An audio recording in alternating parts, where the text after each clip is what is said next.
So now, for the second time in our nation's history, the country's credit rating has been downgraded, and that is no good. Fitch ratings point to rising debt and a, quote, deterioration in standards of governance. Treasury now calling the cut arbitrary, but it could actually cost taxpayers. Mr. Wonderful is Kevin O'Leary. He's got a take on this now. Nice to see you, sir. Good morning to you. We were in the same spot 12 years ago. 2011 was the only other time. What do you make of it as the Biden administration pins a little bit of this blame, not a little bit, maybe a lot, on Donald Trump? Go figure. Well, it's really about government and policy. There's no way to sugarcoat this at all. It's bad. And I'll tell you how you measure it's bad. Basically, when you downgrade the U.S. economy, which is what this downgrading is, you are losing a little faith in the U.S. dollar and the U.S. Treasury bill, because the default currency of the world, defined by every commodity priced by U.S. dollars, is the good faith of the U.S. government. And the whole world trusts it. Most sovereign funds keep the majority of their liquidity in U.S. dollars. That got hurt 24 hours ago, because now you start to ask yourself, well, where is this going? A downgrade from AAA to AA, does it go to single A? Now, if you're a sovereign wealth fund, you start to put that in your mind, and the bottom line for you and me is the cost of capital goes up.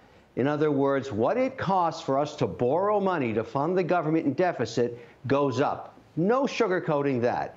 Now, how does this actually affect the next 24 months? Well, let me explain. Think about the CHIPS Act and the Inflation Reduction Act. We're printing billions of dollars. Government claims it has merit. It's important to do this. But at the same time, that's just a lot of spending, and that increases the deficit. And that's why Finch did this. They downgraded it. And I wouldn't say it was the two bills that caused the camel's back to be broken, but it was enough for them to say, okay, I've seen enough. Now, for me and you, or anybody at a kitchen table in America, your car loan just went up from 5 to somewhere between 7 and 9%. Really? That's not going to help. So the cost of your loan and your borrowing and your mortgage going up, period. Okay, so that's on the economic side of it. But on the political aspect of the Biden administration was defending itself, and they pointed repeatedly to January 6th. From a political standpoint, that leads to a lack of trust on behalf of those who are investing in the United States of America. Now, do you think that to be true?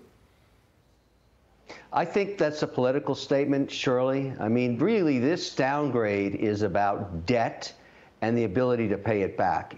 It looks beyond any one event. Doesn't matter. The more the government goes into deficit spending, the more rating agencies scrutinize the quality of that debt. And if you thought we got to the point of no return where it was impossible to pay this debt back, you'd rename the United States of America Venezuela. Wow. So that's what you got to start thinking about. It's that simple. We're nowhere near that yet. But, investors like me look at this every single day and say, what happened there? What happened in the last 24 hours? And how does that change my propensity to bet on the United States of America as a long-term good gamble where I put capital to work? And that lost a little bit last night on the downgrade. Okay. There is, I keep pointing this out to people. How can you possibly spin this in a good light? There isn't one. There's no good news.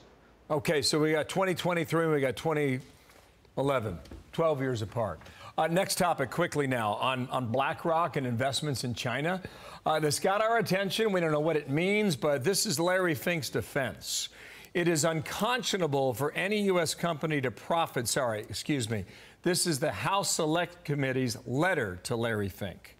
It is unconscionable for any U.S. company to profit from investments that fuel the military advancement of America's foremost foreign adversary and facilitate human rights abuses. They allege that their investments in Chinese companies are helping these aspects of Chinese society to do bad things, essentially. Do you see a case here or not, Kevin?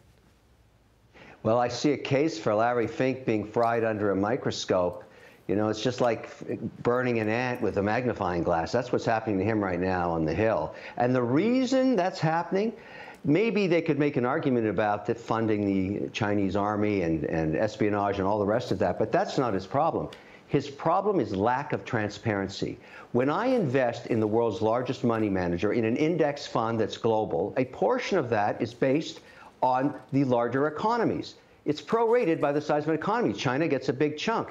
What I don't get, and there's no information for me to get, is the transparency specifically of what those investments are. So the only defense Larry Fink has and BlackRock has is to shine the light of transparency on every single investment so that you can see whether or not these allegations are true. Yeah. And you don't get to do that in an index fund. It's very hard to. So that's his only way to do it, whether you're a retail investor, an institutional investor, or actually a sovereign fund that's managed by a government. Well, let's see he has to do that. And the other problem he's got is ESG.